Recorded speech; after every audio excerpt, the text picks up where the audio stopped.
One November evening last year, Mrs. Bowles and a friend of the family, Mr. Pratt, were driving out of Winchester when they saw a light in the sky, a light seen by many other people that night. This is where we see the large orange light. That's right, yes, we did.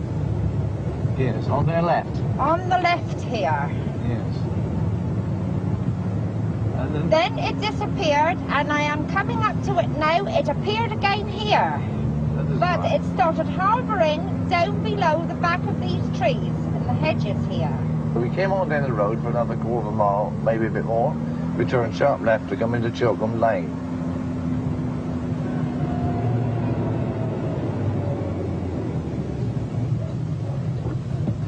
It's a bad bend, isn't it? Going down this lane, and we were doing about 20 mile an hour, maybe 20, 25 mile an hour.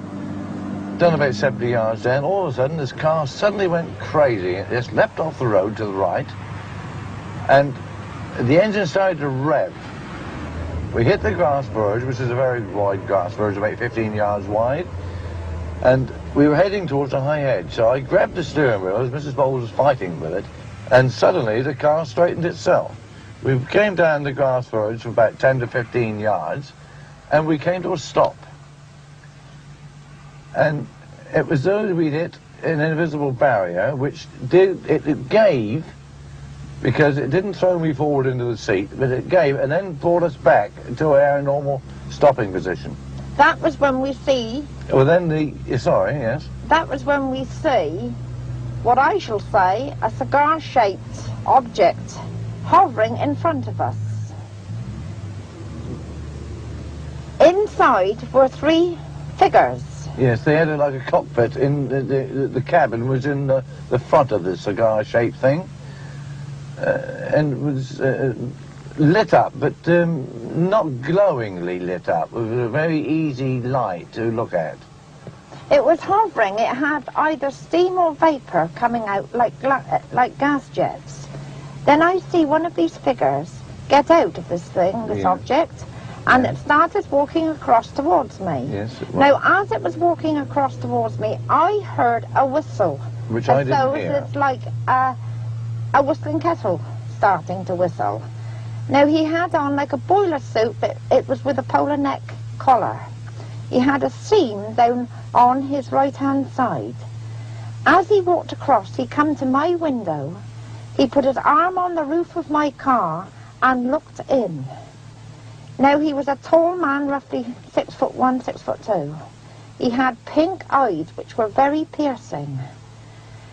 He had sideboards and a beard, which met. He looked in at me, then he looked at Ted. After looking at Ted, he looked at my dashboard. And as he was looking at the dashboard, my car engine started up. Now, the car ignition keys was turned off. And as the engine started up of my car, my headlights were 4 times powerful than what they normally are. It was just like a glow of white. I see a movement of this figure. Oh, by the way, I grabbed Ted. And I said, no, Ted, don't get out, because he wanted to get out. And I just literally wrapped my body around Ted. And then I opened one eye, because I'd had my eyes shut. And I opened one eye and I said, look out, Ted, he's going round the back to you. I see a movement, thinking he was going round the right, all the way round my car. Ted looked over his left-hand shoulder to have a look around to see if he was coming round. And my words were, don't open the door, Ted, don't open the door. But while Ted was looking round and me huddled to him with my eyes closed, the figure disappeared with the object.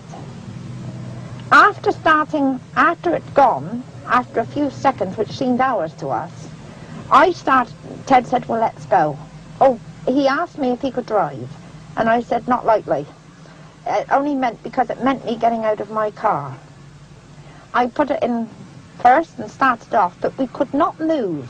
It was as though we were still hitting an invisible barrier.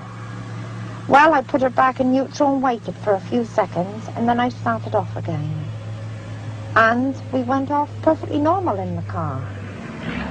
On the Monday, when I got up, I had a rash on my face, down my neck, and along onto my shoulder. Which side? On the right-hand side. It was all like blotchy. It could have been a nerve rash, or it could have been where that gentleman was stood by my window.